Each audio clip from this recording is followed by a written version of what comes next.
আসসালামু আলাইকুম, আমি আব্দুল হান্নান বলতেছি। আমি আজকে কয়েকটা ইনক্লোজার দেখাবো যেগুলো ম্যাকের জন্য। তো একটা হচ্ছে একাসিস, এটা হচ্ছে যে হাফ সহ ইনক্লোজার 8 টিবি পর্যন্ত। আরেকটা হচ্ছে একাসিস, এটা শুধুমাত্র থান্ডারবোল্ট ইনক্লোজার ইউএসবি 4 বা থান্ডারবোল্ট 4, এটাও থান্ডারবোল্ট 4। এবং এটা হচ্ছে ইউগ্রিনের ইউএসবি 4, এটা কিন্তু থান্ডারবোল্ট না, ইউএসবি 4। ইউএসবি 4 এবং থান্ডারবোল্টের মধ্যে কিছু পার্থক্য আছে, সেটা আমার আলোচনার বিষয় না। এই তিনটার মধ্যে সবচেয়ে বেশি স্পিড হচ্ছে ইউগ্রিনের। এটার স্পিড আমি আপ টু 3200 মেগাবাইট পাইছি, কিন্তু এগুলোর স্পিড পাইছি আপ টু 2700-2800 মেগাবাইট। আচ্ছা, সুবিধা এক একটার এক এক রকমের।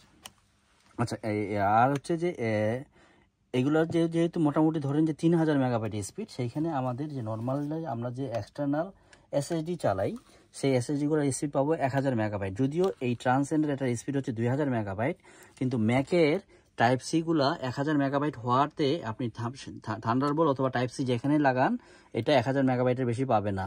তো সেই ক্ষেত্রে সবচেয়ে ভালো অপশন হচ্ছে একটা থান্ডারবোল্ট ইনক্লোজার কিনে সেইখানে এনভিএমই, ভালো মানের এনভিএমই কিনে সেটাতে চালানো।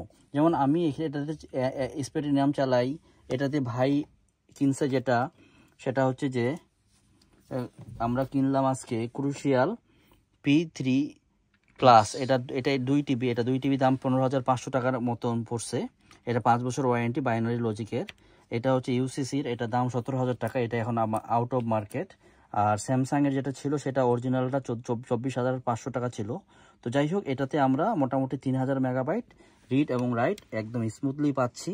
যদিও এটা 5000 বাই 3000 মেগাবাইটের স্পিড, কিন্তু আমাদের M.2 মানে আমাদের থান্ডারবোল্টের যে স্পিড, থান্ডারবোল্ট 4-এর যে স্পিড, যদিও 40 জিবিপিএস লেখা থাকে, তো সেটা থিওরিটিক্যালি, কিন্তু ডাটা যাওয়ার ক্ষেত্রে 3200 মেগাবাইটের বেশি যায় না।